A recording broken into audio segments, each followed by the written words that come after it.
സർക്കാർ രൂപീകരണത്തിനുള്ള ചർച്ചകൾ ആരംഭിച്ചു കഴിഞ്ഞു. മുഖ്യമന്ത്രി സ്ഥാനത്തേക്ക് ആര് എന്ന ചോദ്യത്തിനാണ് ഇനി രാഷ്ട്രീയ കേരളം ഉത്തരം കാത്തിരിക്കുന്നത്. വി.ഡി. സതീശൻ തന്നെ വന്നേക്കും എന്നാണ് ഇപ്പോൾ സൂചന. അതേസമയം രമേശ് ചെന്നിത്തല, കെ.സി. വേണുഗോപാൽ എന്നീ പേരുകളും കോൺഗ്രസ് ക്യാമ്പുകളിൽ സജീവ പരിഗണനയിൽ ഉണ്ട്.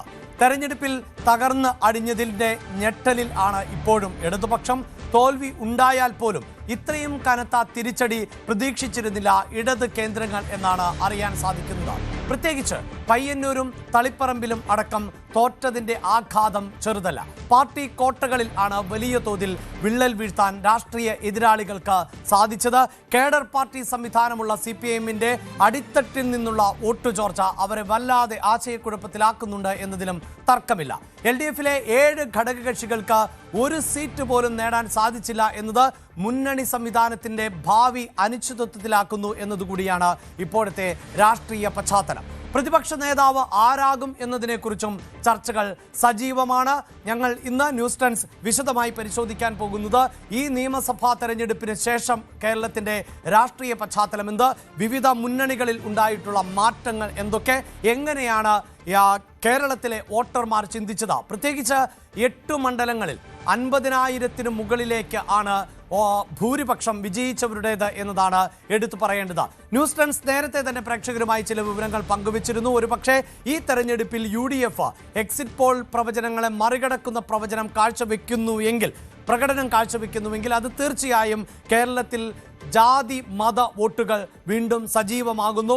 ജാതി മത ധ്രുവീകരണത്തിന് അത് വഴിയൊരുക്കുന്നു എന്നതാണ്. ഒരുപക്ഷെ ഈ 50,000-ന് മുകളിലേക്ക് ഭൂരിപക്ഷം പോയിട്ടുള്ള മണ്ഡലങ്ങൾ, സ്ഥാനാർത്ഥികൾ, അവരുടെ ചിത്രങ്ങൾ ഒക്കെ പരിശോധിച്ച് നോക്കുമ്പോൾ പോലും അന്ന് ന്യൂസ് ടെൻസ് വിലയിരുത്തിയിരുന്നത് ശരിയാണ് എന്നതിലേക്കാണ് കാര്യങ്ങൾ എത്തുന്നത്. ഇത്തരം വിവരങ്ങൾ ആണ് ഞങ്ങൾ പ്രേക്ഷകരുമായി ഇന്ന് പങ്കുവെക്കുന്നത്. ആദ്യം TG സജിത്തിലേക്ക് ആണ്. സജിത്ത്, ഇനി അറിയേണ്ടത് കേരളത്തിന്റെ മുഖ്യമന്ത്രി ആര് എന്നതാണ്. എനിക്ക് തോന്നുന്നു സജിത്ത്, സാധാരണ ഈ തെരഞ്ഞെടുപ്പ് ദിവസം കോൺഗ്രസ് ക്യാമ്പുകളിൽ നിന്നും ഉണ്ടാകാറുള്ള പ്രതികരണങ്ങൾ ഉണ്ടാകുമല്ലോ. അതിപ്പോൾ ആരെങ്കിലും തോറ്റാൽ അതിന് പിന്നിൽ തോൽവിക്ക് കാരണം ആര്, അത് സംഘടനാ തലത്തിലുള്ള വീഴ്ച, പരസ്പരം പാരവെപ്പ്, ഇങ്ങനെയുള്ള ഒളിയമ്പുകൾ നിറഞ്ഞ ഒട്ടേറെ പ്രതികരണങ്ങൾ വരേണ്ട ഒരു ദിവസമാണ് കടന്നുപോയത്. അതല്ല എങ്കിൽ ക്ലെയിം ചെയ്യലിന്റെ അവകാശവാദങ്ങളുടെ ഒരു ദിവസം ഇന്നലെ നമ്മൾ പ്രതീക്ഷിച്ചിരുന്നു. പക്ഷേ അതൊന്നും കോൺഗ്രസ് ക്യാമ്പിൽ നിന്ന് ഉണ്ടായില്ല. ഇന്നലെ അത്രമേൽ വലിയ വിജയം നേടുമ്പോഴും KPCC അധ്യക്ഷനാകട്ടെ, രമേശ് ചെന്നിത്തലയാകട്ടെ, അതല്ല എങ്കിൽ വി.ഡി. സതീശനാകട്ടെ, കെ.സി. വേണുഗോപാലാകട്ടെ, വളരെ പക്വതയോട് കൂടിയുള്ള ഒരു പ്രതികരണം ആയിരുന്നു ഉണ്ടായത്. പക്ഷേ അത് എത്ര നാൾ തുടരും, എത്ര നേരം തുടരും? കാരണം കോൺഗ്രസ് ആണ് പാർട്ടി, അതുകൊണ്ട് എന്ത് സംഭവിക്കാം. സഹിത്ത് എന്താണ് തോന്നുന്നത്? ഇപ്പോഴത്തെ ഒരു രാഷ്ട്രീയ പശ്ചാത്തലത്തിൽ വമ്പൻ വിജയമാണ്, ജനങ്ങൾ നൽകിയ മറുപടിയാണ്. അതുകൊണ്ട് തന്നെ ഇനി ഈ മുഖ്യമന്ത്രി കസേരയെ ചൊല്ലിയുള്ള ഒരു തർക്കമുണ്ടായാൽ അത് തുടക്കത്തിലെ കല്ലുകടിയായി മാറും എന്നതുകൊണ്ട് പാർട്ടി ഇതിനെ എങ്ങനെ അഭിമുഖീകരിക്കും, എങ്ങനെ മുഖ്യമന്ത്രിയെ തെരഞ്ഞെടുക്കും?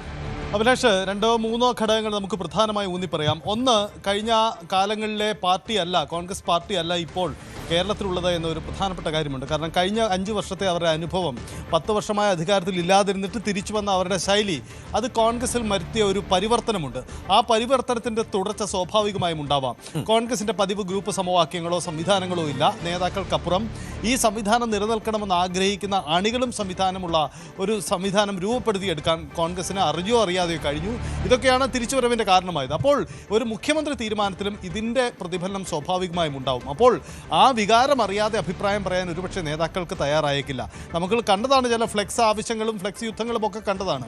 പക്ഷേ അവരൊക്കെ പ്രതീക്ഷിച്ചതിനേക്കാൾ വലിയ മാർജിനുള്ള സമസ്ത മേഖലകളിലുമുള്ള ഒരു വിജയം UDFന് ഉണ്ടായിട്ടുണ്ട്. അതുകൊണ്ട് തന്നെ പെട്ടെന്ന് ഒരു തർക്കത്തിലേക്ക് പോകാൻ ചുരുങ്ങിയ ദിവസങ്ങളിലെങ്കിലും ഉണ്ടാവില്ല, അത്തരം പരസ്യ നീക്കങ്ങൾ ഉണ്ടാവില്ല എന്ന് നമുക്ക് കരുതാം. എന്തായാലും ഒരു കാര്യം വ്യക്തമാണ്, ഈ വിജയത്തിൻ്റെ ആദ്യ ക്ലെയിം പ്രതിപക്ഷ നേതാവിന് ഉള്ളതാണ്. അദ്ദേഹം അത് അവകാശപ്പെടും. പരസ്യമായിട്ട് അവകാശപ്പെട്ടില്ലെങ്കിലും അദ്ദേഹത്തിലേക്ക് എത്തിക്കാൻ വേണ്ടിവരുന്ന സാഹചര്യങ്ങളുണ്ട്. എന്തൊക്കെയാണ് ആ സാഹചര്യങ്ങൾ നോക്കാം.